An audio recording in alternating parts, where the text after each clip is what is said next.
السلام علیکم، میں ظہیر اعوذ باللہ من الشیطان الرجیم،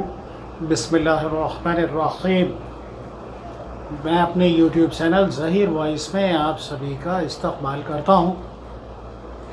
عمل محبت برائے نکاح۔ اکثریت میں ایسا ہوتا ہے کہ رشتے لگتے ہیں اور رشتے پھر ٹوٹ جاتے ہیں، آپس میں ناچاکیاں ہو جاتی ہیں۔ کچھ دونوں گھرانوں کے لوگ آپس میں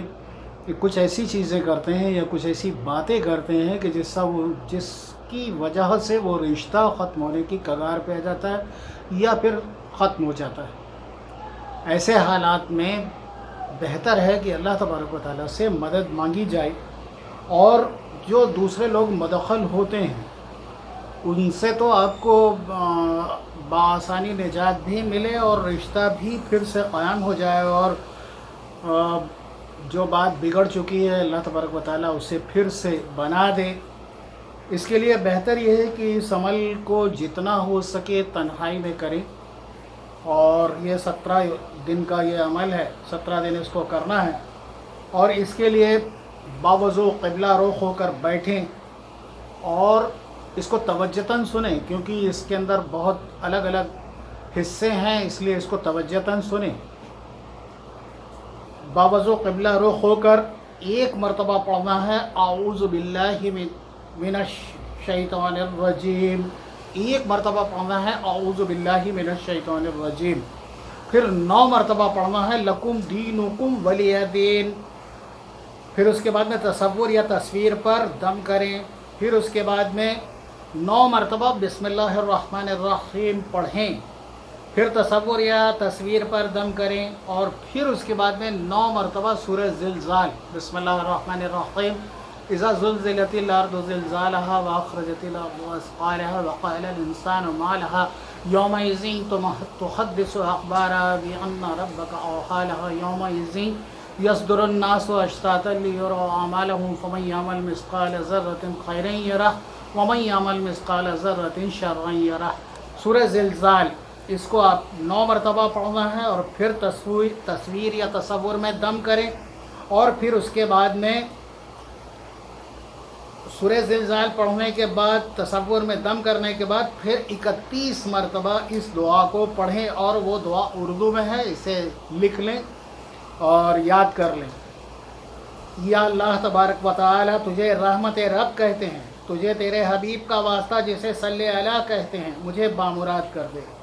یا اللہ تبارک و تعالی تجھے رحمت رب کہتے ہیں، تجھے تیرے حبیب کا واسطہ جسے صلی اللہ کہتے ہیں مجھے بامراد کر دے۔ یا اللہ تبارک و تعالی تجھے رحمت رب کہتے ہیں، تجھے تیرے حبیب کا واسطہ جسے صلی اللہ کہتے ہیں مجھے میرے مقاصد میں بامراد اور کامیاب کر دے۔ اور پھر اس کو تصویر پر دم کریں، اور تصویر پر دم کرنے کے بعد پھر 2 رکعت نماز صلاۃ الحاجت، اللہ تبارک و تعالیٰ سے کسی چیز کو مانگنے کے لیے صلاۃ الحاجت پڑھیں۔ اور اس نماز کو پڑھنے کا بہتر طریقہ یہ ہے کہ نیت کرتا ہوں 2 رکعت نماز صلاۃ الحاجت واسطے اللہ تعالیٰ کے میرا کعبہ شریف کی طرف، اللہ اکبر، اور پھر ثنا پڑھیں۔ ثنا پڑھنے کے بعد سورہ فاتحہ پڑھیں، اور سورہ فاتحہ پڑھنے کے بعد 3 مرتبہ قل هو اللہ یعنی سورۃ الاخلاص پڑھیں، اور نماز مکمل کریں۔ دونوں رکعت میں 3 مرتبہ پڑھیں، نماز پوری کر لیں۔ نماز مکمل ہونے کے بعد پھر درود پاک پڑھیں، اور درود پاک پڑھنے کے بعد کیا ہی بہتر ہو کہ درود پاک کے بعد آیت الکرسی 1 مرتبہ پڑھ لی جائے، اور پھر اللہ کے حضور درود پاک پڑھ کر پھر سے دعا کی جائے کہ اللہ تبارک و تعالیٰ جو بھی کچھ میں نے پڑھا اسے قبول و مقبول فرما، میری غلطیاں میری کوتاہیاں معاف فرما، میری خطائیں معاف فرما، اور میرے مقاصد میں مجھے بامراد و کامیاب کر دے کہ نہیں ہے کوئی معبود سوائے تیرے، تو رازق و رزاق ہے، تو حی و قیوم ہے، تو قادر و مقتدر ہے، مجھے میرے مقصد میں میری کامیابی و کامرانی عطا فرما، مجھے بامراد کر دے، اللہم آمین۔ اتنا کہنے کے بعد پھر اپنا مصلی لپیٹ لے، اور اس عمل کو 17 یوم تک کرنا ہے۔ اس ویڈیو کو بار بار دیکھیں اور پورے صحیح اس کی طریقہ نوٹ کر لیں۔ اللہ تبارک و تعالیٰ آپ سب کو کامیابی و کامرانی عطا فرمائے۔ بہت سی دعاؤں کے ساتھ اللہ حافظ۔